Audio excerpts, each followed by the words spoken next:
Merci de nous rejoindre ce mercredi 26 novembre 2025 pour être informé de la situation sécuritaire de l'Est de la République démocratique du Congo, où les combats s'intensifient toujours entre la coalition RDF 23. Nous commençons d'abord dans le territoire de Walikale, où les rebelles du M23 soutenus par les Rwanda et les Wazalendo se sont affrontés dans la localité de Mpombi, dans la localité de Banakindi. Là, nous sommes dans le groupement de Kisimba, dans le territoire de Walikale, au nord Kivu.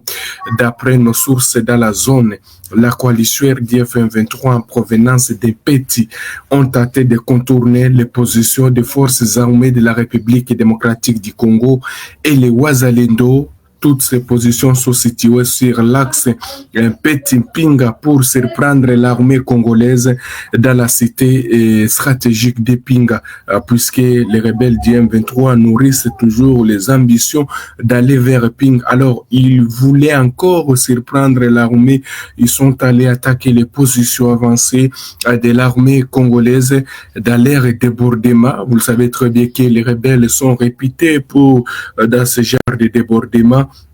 L'armée congolaise affirme avoir en tout cas intercepté ces débordements de rebelles du M23 soutenus par l'armée rwandaise.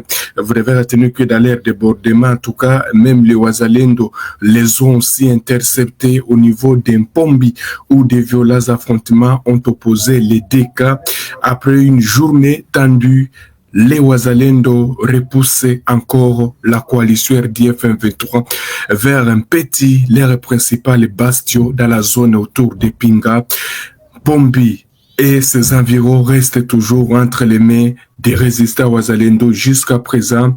Depuis plusieurs mois, la coalition RDF M23 tente de prendre le contrôle de la cité stratégique de Pinga, mais ils sont empêchés par les forces gouvernementales appuyées par les résistants Wazalendo. Vous devez retenir que, chers téléspectateurs d'Afro Info de sa 43, les Wazalendo affirment avoir en tout cas repoussé cette attaque de la coalition RDF M23 Pinga, qui reste jusque-là entre les mains des forces armées de la RDC.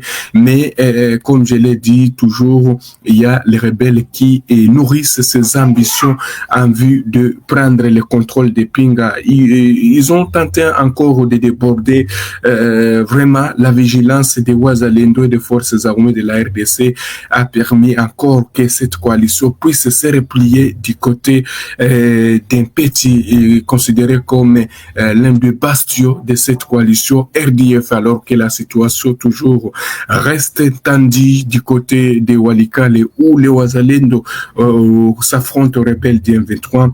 On nous signale que les rebelles du M23 ont arrêté au moins 40 hommes au niveau de Kachebere dans le groupement Luberi, qui est territoire de Walikale au nord Kivu.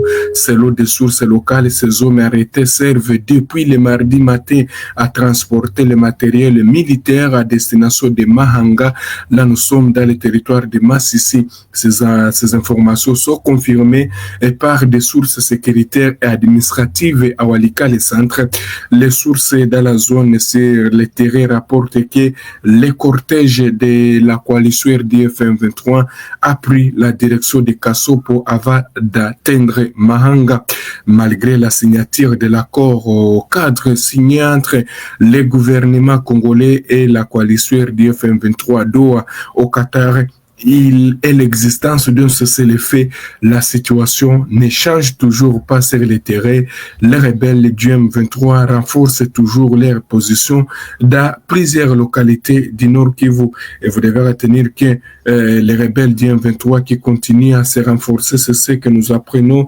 Il y a plusieurs camions remplis de rebelles qui sont allés encore qui se sont dirigés du côté de Osobanyungu, puisque la situation aussi sécuritaire demeure volatile dans le secteur Osobanyungu. Là, nous sommes dans le territoire de Masisi au nord Kivu, suite aux affrontements en répétition entre les rebelles du M23 soutenus par Kigali et les forces armées de la République démocratique du Congo appuyées par les Wazalendo, alors que le groupement de Nyamaboko premier reste les plus touchés par la persistance de l'instabilité sécuritaire dans cette partie du Nord Kivu. Alors, hier, mardi 25 novembre 2025, les rebelles de M23 soutenus par Kigali ont renforcé leur position de Mahanga dans le groupement Nyamaboko premier, à la limite avec le groupement Walo Ayung au territoire de Walikale. Des hommes de rats et des munitions de guerre sont arrivés dans cette agglomération pour appuyer les unités déjà présentes dans la zone. Ces renforts en hommes et munitions arrivent 24 heures après avoir été délogés de Buhimba dans le groupement Walo Ayungu par les forces gouvernementales appuyées par les résistants Wazalendo. Selon des observateurs, ces renforts ont pour objectif de lancer de nouvelles offensives contre les positions de l'armée congolaise afin de reconquérir de nouvelles localités. Malgré le processus de paix entre le gouvernement congolais, chaque jour, on est en train de parler de ce processus et beaucoup, il y a même la population qui se pose des questions.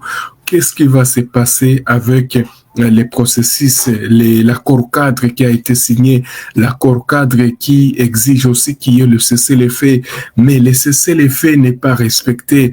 La situation sécuritaire semble se détériorer davantage sur le terrain où le cessez-le-feu décrété il y a quelques mois et violé toujours par les rebelles du M23 qui tentent toujours de progresser et qui reprennent des localités, de nouvelles localités, alors que les deux parties où les rebelles sont censés aussi de respecter les cessez-le-feu.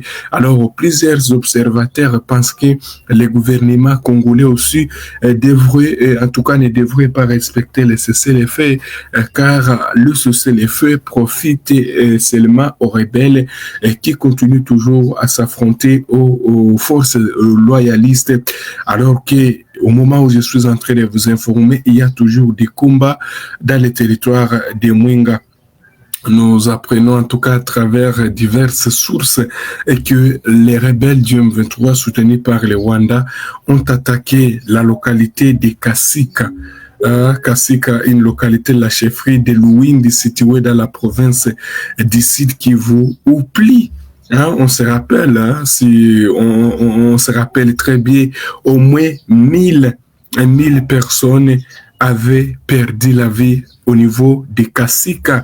On se rappelle, c'était le 24 août 1998, c'était encore les rebelles du RCD et des militaires rwandais, selon l'organisation de l'ONU, qui auraient commis ces forfaits.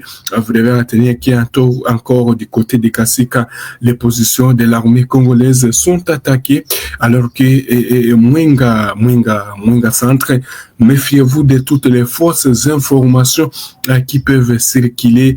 Mwenga Centre, Kamituga, toutes ces localités sont entre les mains de forces armées de la RDC, même s'il y a eu quelques tirs qui se sont entendus suite à des mésattentes, mais la situation est devenue calme à Mwenga Centre, Kamituga. En tout cas, les activités tournent normalement, mais les combats, selon plusieurs sources, sont du côté de Kasika, où ces rebelles du M23 soutenus, voilà, il y a cette téléspectateur qui nous demande comment et quelle est la situation de Mwenga Centre. Il y a la situation reste contrôlée par les forces armées de la République démocratique du Congo, et Kamituga, c'est l'armée congolaise qui contrôle le Kamituga Centre et ses environs. Il y a eu des tirs suite aux mésattentes de certains éléments non contrôlés, mais ce matin on signale que la situation est redevenue calme. C'était seulement du côté des Kasika où il y a des combats, et on se rappelle qu'il y avait 1000 personnes, 1000 Congolais qui avaient perdu la vie dans des attaques encore en 98 RCD qui commettait en tout cas les militaires rwandais selon l'organisation de l'ONU. Pour l'instant, la situation reste totalement calme et à Walungu, également dans les territoires décalés au Sud Kivu. Merci beaucoup à tous nos téléspectateurs qui nous ont suivis dès le début jusqu'à la fin de cette édition. Restez connectés, les informations continuent sur toutes nos plateformes. Nous sommes arrivés à la fin de cette édition. Merci à vous de nous avoir suivis jusqu'ici. Si vous avez apprécié ces contenus, n'oubliez pas de vous abonner à notre chaîne, d'activer la cloche de notification pour ne rien manquer de nos prochaines vidéos. Likez et partagez cette vidéo. On se retrouve très prochainement. À bientôt.